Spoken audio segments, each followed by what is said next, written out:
Hey guys, welcome to the Time Bomb channel, of course with myself, the Bombardier, for another round of Pagani. Seems that we've had quite a few on recently, but I promise the next few watches after this will be very, very different indeed. Today's ref is the Pagani 1662. We're going to just pull him out of the box here. So as you can see, for those of you that don't know the ref, this is essentially their GMT homogeneous. These basically then come in multiple colorways, as you can see here. You've got the blue black, the red black, the blue red, the black black, and then from within those you can then choose a stainless steel bracelet, which either going to give you a 3-link oyster-esque bracelet, or alternatively you get this like beads of rice version, and then the rubber ducky divers.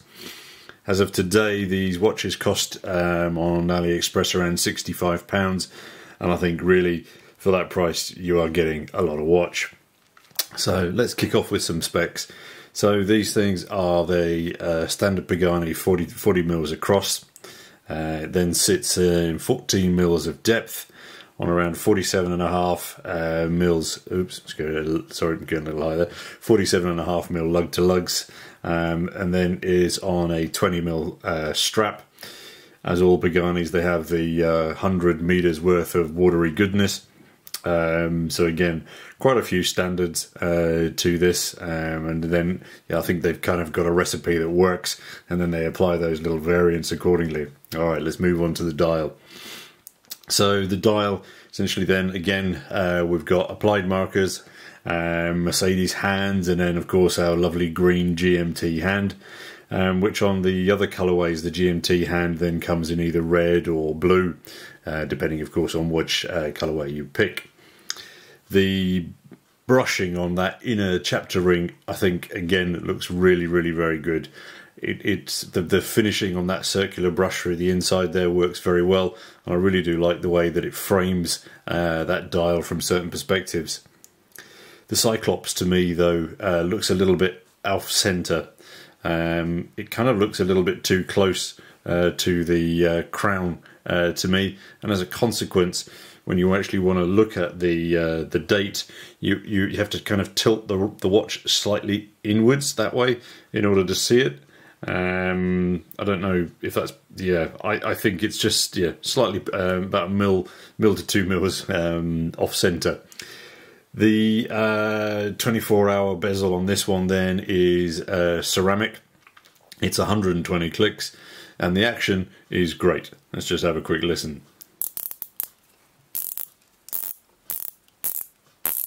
Really very solid. There's no jumping and anything like that. But then I'm going to go, I think I'd go as far as saying it's actually the best of the Pagani bezels that I've seen recently. Not only is it tight, but it sounds very good, but there is zero wobble in it. I mean, absolutely nothing. It doesn't do anything at all, and with the frustration that I've seen on kind of a few of the other models where you've got at least a click's worth of play, it's loose, it's really not well made. This one is chalk and cheese. It's radically different. So top marks there. It proves that they can get it right. So why can't they get it right on all of them? The lume then on these is a pale blue, which is kind of nice. It's a little different. It's limited though to the markers on the hands. Personally, I'd like to have seen like a little dollop of that lume on the bezel, but then again, this is not a dive tool, so measured expectations needed here, I think. The strap that this one has come on is the rubber. It's not a silicone, but it's got a very nice tactile finish to it. Little bit of detail on the outside there. I've not worn this on a hot, sweaty day, as this watch has been lent into the channel, so I can't vouch for how comfortable that is in the heat, the heat of summer even. But it does have these ventings on the back, which should help a little bit with some ventilation. And I think the other important factor about these is that they're then going to help cushion the watch on wrist, making reducing top wobble. As you can see, also then these straps, the bracelets, sorry, excuse me, the rubber strap that they come with, then comes on quick release pins. The buckle then is brushed and signed, and I think the brushing finish on this is really nice, and they should have done a lot more of that on the case body. As you can see here, the case body, yeah, it's highly polished on the side, and then you've got the brushing on the top. Personally, I think if you'd put that brushed finish on the side, it would look even better, as they have done on the bezel. Sorry, camera jumping around there. As they have done on the bezel here, I think again, just finish that all in one would be much better. The case back. So I think the camera's running out of battery and the focus is jumping around all over the place. Apologies. The case back is a transparent, and you've got a very pretty signed rotor in there, Pagani signed rotor in there as well. And that movement itself, I think, actually looks quite good. Again, so better justification for actually having that transparent case back. The movement inside I've found to be what's called a Chinese Pearl DG5833 GMT. So it's a slight departure from Pagani's normal use of the NH35. Obviously, that's not a GMT movement. But what I don't know is if Pagani makes those pearl movements themselves. Either, so apologies for that. But the owner of this watch has had this on his time grapher and ensures me over the last week that it's been running really quite well. And as I say, it's not an unattractive movement. Apologies again, it wasn't very sunny today, so this is what the watch looks outside when it's overcast. Let me just pop it on wrist for you as well. Rocking the Citizen Tough today. Great watch, in my opinion. So throw the Pagani on wrist. So as you can see, my wrist is 7 1/4, and I think for that size wrist, etc., the watch works very well indeed.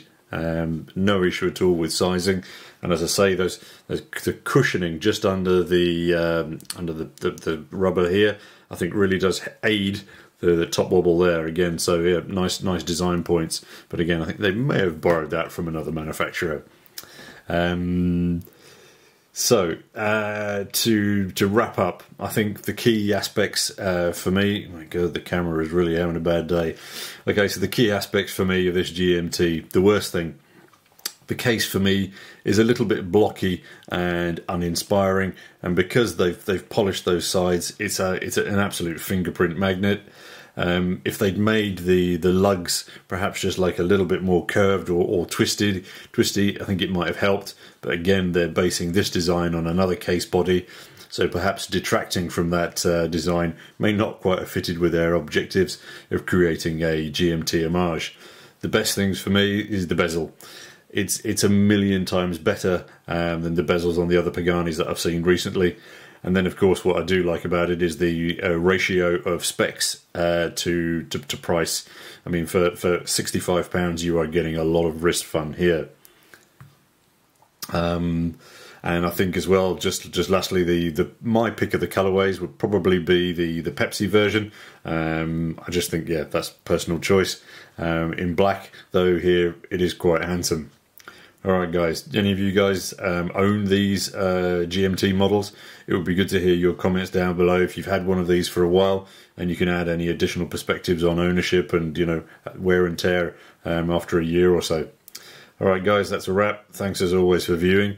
Give you a last overview of the watch here. As I say, impressive little GMT for the price.